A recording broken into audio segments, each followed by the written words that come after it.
Coffee. Okay, thank you. நீ முதல்ல உட்காருமா.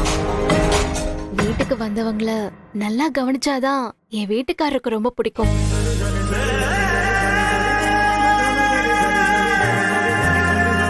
பரவாயில்ல, நீ உட்காருமா.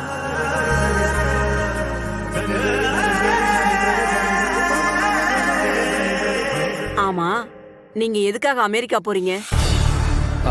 அது வந்து நான் அமெரிக்காவில்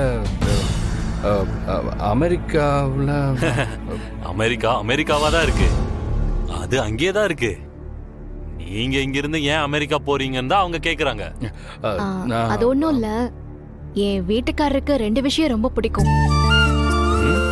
ஒண்ணு நானும் என் குழந்தையும், இன்னொன்னு அவரோட பிசினஸ். புதுசு புதுசா ஏதாவது பிசினஸ் பண்ணிட்டே இருப்பாரு. நிறைய பேருக்கு அது மூலமா வேலை கொடுக்கணும்னு நினைக்கிறாரு. இப்ப கூட அவரு அமெரிக்கா போறது ஒரு பிசினஸ் விஷயமா தான். பிசினஸ் விஷயமாவா போறீங்க? ஆமா மேடம், அதுக்கு தான் போறேன். ஓகே, ஆனா உங்க ஒய்ஃப் குழந்தைய விட்டுட்டு எப்படி அவ்வளவு நாள் தனியா இருப்பீங்க?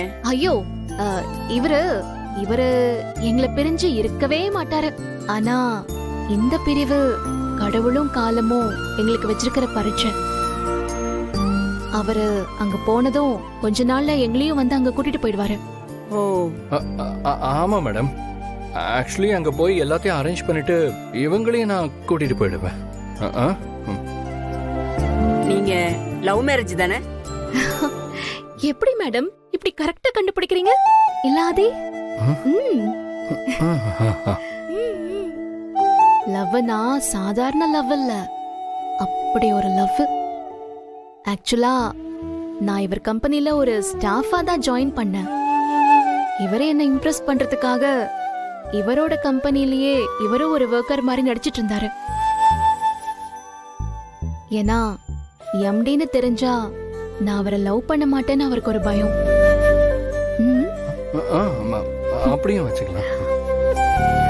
இவர் பாசம் காட்டுறத பார்த்து நானும் இவரை லவ் பண்ண ஆரம்பிச்சிட்டேன்.